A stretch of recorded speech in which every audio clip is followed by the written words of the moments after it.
Good morning बच्चों आज मैं आपको कक्षा 8 का पाठ पदबंध पढ़ाने जा रही हूँ।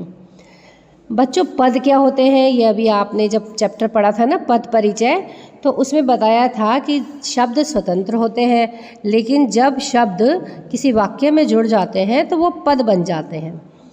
अब उसी प्रकार से पद कई तरह से प्रयुक्त होते हैं, है ना। वो कैसे कैसे बनते हैं वाक्यों में इस चैप्टर में ये बताया जाएगा।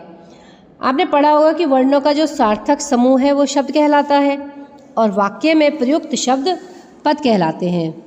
इनकी पहचान संज्ञा, विशेषण, क्रिया विशेषण आदि के रूप में होती है। परंतु कभी कभी वाक्य में एक से अधिक शब्दों के समूह एक इकाई के रूप में संज्ञा, सर्वनाम, विशेषण, क्रिया, अव्यय की भांति कार्य करते हैं। इन्हें पदबंध कहा जाता है। वाक्य में जब एक से अधिक पद मिलकर व्याकरणिक इकाई का काम करते हैं तब उस बंधी हुई इकाई को पदबंध कहते हैं। ये हो गई इसकी परिभाषा। अब हम बात करते हैं पदबंध के भेद। बच्चों पदबंध के 5 प्रकार के भेद हैं।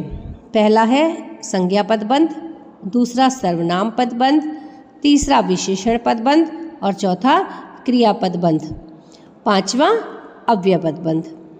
पदबंधों की पहचान उनमें प्रयुक्त अंतिम पद के आधार पर होती है। यदि अंतिम पद जिस व्याकरणिक इकाई यानी कि संज्ञा, विशेषण, क्रिया आदि का होता है उसी के नाम से वह पदबंध भी होता है। इसे इस उदाहरण से समझा जा सकता है, जैसे 4 भयंकर डाकू देर रात तक शहर में घूम रहे थे। अब इस वाक्य में 4 भयंकर डाकू ये संज्ञा पदबंध है क्योंकि इसका अंतिम पद डाकू संज्ञा है। 4 भयंकर विशेषण पदबंध है क्योंकि अंतिम पद भयंकर विशेषण है। इसी प्रकार घूम रहे थे क्रिया पदबंध है क्योंकि इसका अंतिम पद थे क्रिया है। और देर रात तक